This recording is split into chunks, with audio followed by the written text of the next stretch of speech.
Bonsoir Nathalie Kosciusko-Morizet. Bonsoir. Vous êtes députée maire UMP de Longjumeau dans l'Essonne, ancienne ministre de l'écologie, ancienne porte-parole de la campagne de Nicolas Sarkozy. Jean-François Copé, proclamé vainqueur ce soir par la Commission nationale des recours. Est-ce que c'est légitime? Est-ce que vous reconnaissez cette victoire? Vous savez, il y a ce qui est juridiquement légitime. Et en effet, il y a les statuts, il y a eu une commission de contrôle des opérations électorales qui a déclaré un résultat, qui finalement, après, a dit qu'elle n'avait pas compté toutes les voix, mais elle a déclaré un résultat. Il y a eu la commission des recours ce soir.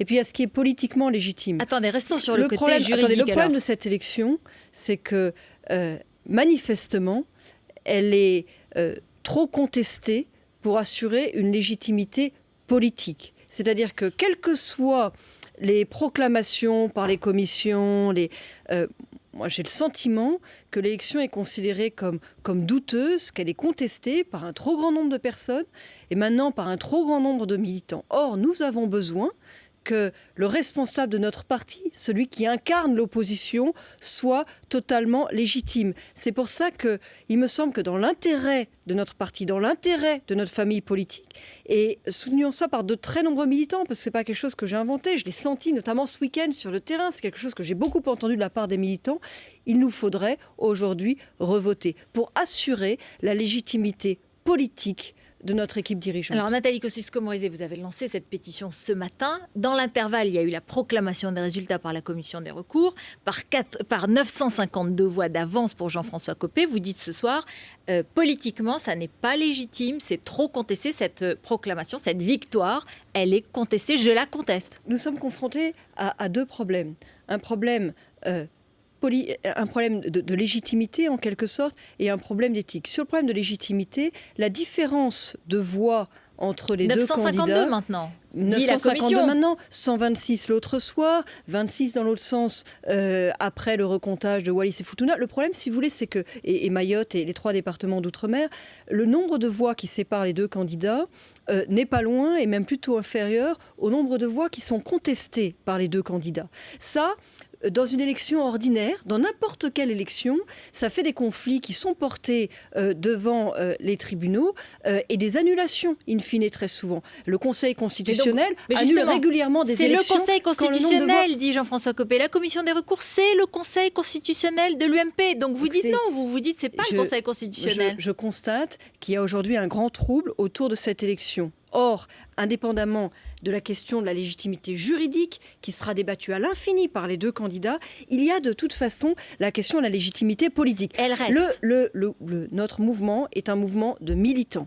Notre mouvement, il appartient aux militants. Il n'appartient pas à l'un ou à l'autre, il appartient aux militants. Est-ce que vous dites comme François Fillon ce soir, c'est un coup de force de la part de Jean-François Copé? Est-ce que l'UMP est un fort chabrol, comme dit Jérôme Chartier? Non, je ne rentre pas dans les expressions utilisées par les uns et les autres. Je dis seulement, nous sommes dans une telle situation de trouble que nous avons besoin d'aller retrouver la légitimité là où elle est. La légitimité dans notre parti politique, Jean-François Copé n'est elle pas repose légitime entre les mains des militants. Je dis la légitimité politique aujourd'hui n'est pas assurée. Et d'ailleurs, j'en veux pour preuve le succès de la pétition que j'ai lancée cette nuit. Moi, quand j'ai vu l'échec hier de la médiation d'Alain Juppé, dans lequel je mettais personnellement beaucoup d'espoir, au mois de juillet, quand Alain Juppé avait pensé à incarner une 3e voie dans cette campagne, moi j'étais déjà très inquiète de l'idée d'un duel, de ce qu'il emportait. Vous aviez évoqué un risque d'excès de testostérone. Hein. Oui. C'était pas mal vu. Écoutez, c'était assez bien vu, je dois dire. J'aurais préféré me tromper. Franchement, il y a des moments où on préfère pas jouer les Cassandres. Mais franchement, le résultat est là. Hein. C'était bien vu. Alors, combien de signatures? Là, plus de 16 000 signatures en quelques heures, puisque la pétition a été lancée ce matin. Elle fait suite à quelque chose que moi j'ai senti sur le terrain. Je ne fais qu'offrir un support aux militants qui ont envie d'un nouveau vote. Et moi, ce que j'ai entendu, tout le monde a des ambitions. C'est pas des militants fillonistes contre des militants copéistes. Ce que j'ai entendu, c'est des militants, certains fillonistes, certains copéistes, certains non alignés, qui disaient pour l'intérêt de notre famille politique, il faut revoter. Moi, la chose qui me fait la plus peur, vous savez quoi? C'est l'explosion de ma famille politique. Je veux l'unité du mouvement. Je veux l'unité du mouvement. Je ne veux pas que le mouvement se divise. Je ne veux pas la scission. Il me semble aujourd'hui que pour préserver l'unité du mouvement, la meilleure solution, c'est de revoter, c'est d'aller rechercher la légitimité à ses sources, c'est-à-dire chez les militants. Est-ce que vous croyez que François Fillon peut constituer un groupe parlementaire demain? Vous avez parlé avec des parlementaires. Est-ce qu'ils sont prêts à une scission? il y a un certain nombre de parlementaires qui sont dans une telle situation d'antagonisme, qui sont tentés par cette solution. Et franchement, ce n'est pas ma solution préférée. Je préfère le vote. Comprenez-moi bien, je ne trouve pas que revoter soit une solution idéale. On vient de voter.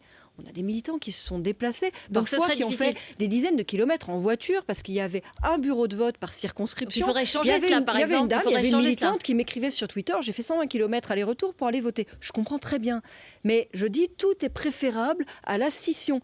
Revoter n'est pas la solution idéale, mais la scission, c'est la solution. Nathalie Kosciusko-Morizet, certains disaient, Patrick Balkany sur ce plateau chez Olivier Truchot il y a une heure, disait « Oh là là, ficelle de Nathalie Kosciusko-Morizet, elle est grosse, c'est parce qu'elle veut être candidate s'il y a une nouvelle élection. Elle veut jouer sa carte. » Patrick Balkany est totalement engagé dans un des camps. Donc il va chercher les arguments qu'il peut... Dans mon esprit, vous êtes engagé maintenant en disant que vous voulez un nouveau vote. Vous dites non à Jean-François Copé. Non, absolument pas. Moi, je suis engagée derrière les militants. Je ne veux pas. C'est un peu commode. Je ne veux pas que mon parti meure otage de bataille de clans. Voilà, je ne veux pas de ça. Ça n'est pas ça l'UMP. L'UMP, ça n'est pas. Non mais attendez, c'est important. L'UMP, c'est pas la guerre des chefs à Paris. L'UMP, c'est des militants sur le terrain. Et moi, je fais le pari, je le crois, c'est ce que je sens aujourd'hui majoritairement. Ils souhaitent qu'on vote. Je reviens sur ce que disait Patrick Balkany. N'importe quelle solution est préférable à la scission. On n'a pas forcément besoin de revenir tout au début du processus électoral. Parlons-en, même refaire un vote entre les deux candidats, puisque Patrick Balkany, vous disiez, me soupçonne de vouloir une nouvelle élection pour être candidate. Mais je vais vous dire, même refaire un vote entre les deux candidats sans réouvrir la candidature, c'est mieux qu'une scission. C'est mieux qu'une scission. Vous savez, vous connaissez l'histoire du jugement de Salomon ? Oui. Il y a deux femmes qui se disputent un bébé. Il était à l'une, l'autre, et on ne sait pas à laquelle il est. Et elle le porte devant le roi Salomon, qui, pour trancher, dit on n'a qu'à le couper en deux. Et on donne la moitié à chacune. Et là, la vraie mère, elle dit non, donnez-le plutôt à l'autre. Alors, c'est vous, la vraie moi, mère. j'ai l'impression que l'UMP, là, on est en train de se battre autour du bébé, et je ne veux pas qu'on le coupe en deux. Voilà, je ne veux pas qu'on le coupe en deux. C'est clair. Est-ce que vous croyez que François Fillon, en allant devant la justice, fait une erreur ? Je trouve qu'il y a deux écueils qui sont le recours en justice, parce que ça peut prendre des années. Parce que ça va être le prolongement de tout ce débat et la scission. Et c'est justement pour éviter ces deux écueils. Et je signale d'ailleurs qu'on peut aller se briser contre l'un et l'autre en même temps, hein, parce que c'est pas alternatif l'un de l'autre. C'est pour éviter ces deux écueils que moi je propose qu'on revote. Dominique Dore, l'ancien trésorier, a vraiment dénoncé dans une charge extrêmement virulente l'utilisation des moyens du parti par la campagne de Jean-François Copé. Il donne des chiffres, le siège social utilisé comme siège de campagne, le site internet, les notes de frais, les moyens de communication du parti confisqués. Vous l'aviez vu ça ? Vous le dénoncez vous aussi ? C'est la suite d'un débat qui a existé pendant toute la campagne sur est-ce que Jean-François Copé peut rester secrétaire général et être candidat ? Est-ce qu'il n'y a pas trop de communication personnelle sur le site internet du parti ? C'est quelque chose qui n'est pas véritablement nous. Je pense que si on réorganisait un vote, ce que je souhaite, il faudrait vraiment avoir une commission indépendante qui nous préviennent contre ce risque. Parce que ça il a raison, donc, Dominique Dore. Il a raison. Je pense qu'on n'a pas forcément besoin d'aller jusqu'à la démission des fonctions. On peut organiser pour séparer les choses de manière plus nette. Mais vous savez, si on réorganisait un vote, c'est tout simplement des choses qu'il faudrait régler en se mettant autour de la table. On peut trouver des solutions concrètes. Moi, ce que je voudrais aujourd'hui, c'est acter le principe d'un nouveau vote. Les détails, on pourra en discuter. Est-ce que Nicolas Sarkozy est pour un nouveau vote ? C'est ce qu'on entend un petit peu, c'est ce qu'il aurait laissé entendre à François Fillon au cours de son déjeuner. Même quand j'étais porte-parole de Nicolas Sarkozy, j'ai fait très attention à ne pas l'engager sur des sujets sur lesquels il ne m'avait pas expressément mandaté. Vous lui avez parlé ? Oui, j'ai parlé à Nicolas Sarkozy ce matin et il ne m'a pas particulièrement demandé d'exprimer sa pensée sur ce sujet, donc je garde ce que j'en sais pour moi. Quel était votre sentiment ? Écoutez, Nicolas Sarkozy est attaché à l'UMP. Et être attaché à l'UMP, c'est être attaché à l'unité de l'UMP, c'est être attaché aussi à la nature de l'UMP, qui est l'unité dans la diversité des familles politiques. Donc c'est être avant tout navré par ce qui se passe, sensible à la déception des militants. Ça n'est plus être dans la diversité. Ça n'est plus être dans la diversité si Jean-François Copé est président ? Sa ligne de la droite Attends. décomplexée, c'est réducteur pour l'UMP, c'est ce que vous dites? Non, je l'ai toujours dit, que de toute façon, quel que soit le choix qui soit fait en matière d'équipe pour présider l'UMP, il faudra bien que l'équipe tienne compte du fait que l'élection n'a pas choisi de ligne. Parce qu'il y a eu 50-50 sur, c'est tout le problème d'ailleurs, hein, sur le vote sur le président, et parce que sur le vote sur les motions, il y a eu aussi une grande diversité qui s'est exprimée. Moi, je considère que l'élection a semblé arriver 28, en tête. Et puis 22 pour France moderne et humaniste, 18 21, pour 22 pour la droite sociale, 18 pour France moderne et humaniste, 15 pour les gaullistes. Et donc, je considère que l'élection n'a pas tranché la question de la ligne, et j'ajoute que c'est une bonne chose.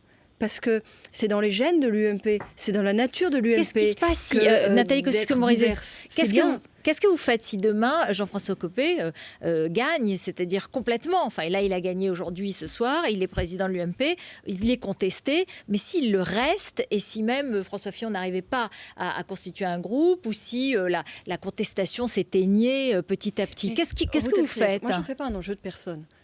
J'ai choisi de ne pas m'engager dans ce duel parce que je trouvais donc justement... vous accepterez, parce que par exemple, Roger Karoutchi a dit qu'il vous proposerait d'être dans le collège que propose le collège des personnalités que propose Jean-François Copé. Vous iriez? Non, je pense que ce problème de légitimité que je soulève ne va pas se régler en distribuant des postes aux uns ou aux autres. On est dans quelque chose de beaucoup plus fondamental que ça. Voilà. Le sujet, c'est pas de distribuer des postes aux uns aux autres. Il ne faut pas croire que ça va se régler comme ça. C'est un problème de légitimité pour conduire notre famille politique et de légitimité pour s'opposer et proposer contre le gouvernement.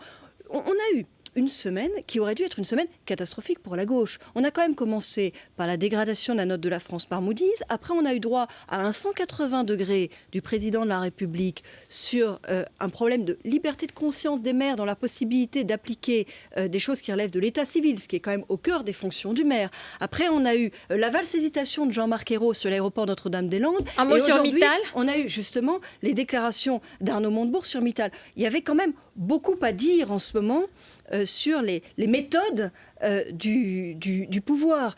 Et c'est pour ça que c'est aussi navrant aussi ce débat. Nous avons besoin d'une équipe dirigeante légitime, forte, unie, pour pouvoir s'opposer et proposer une espérance aux Français, parce que c'est pas dans la gauche qu'ils vont la trouver. Vous dites ce soir clairement non à Jean-François Copé. Non, Jean-François Copé, cette élection n'est pas légitime. Si je résume. Je pense qu'aujourd'hui, mais c'est une évidence, les conditions ne sont pas réunies. Vous iriez s'il y avait un groupe parlementaire autour de François Fillon? Et moi, ma préférence n'est pas la scission, je l'ai dit. Moi, je me bats pour éviter la scission, éviter le recours en justice. C'est pour ça que j'ai lancé cette pétition, dont je vous rappelle qu'on peut la trouver sur jeveuxrevoter.fr. On l'a montré. Je veux revoter sans espace.fr. Eh bien, c'est pas terminé. Donc, merci beaucoup, Nathalie Kosciusko-Morizet.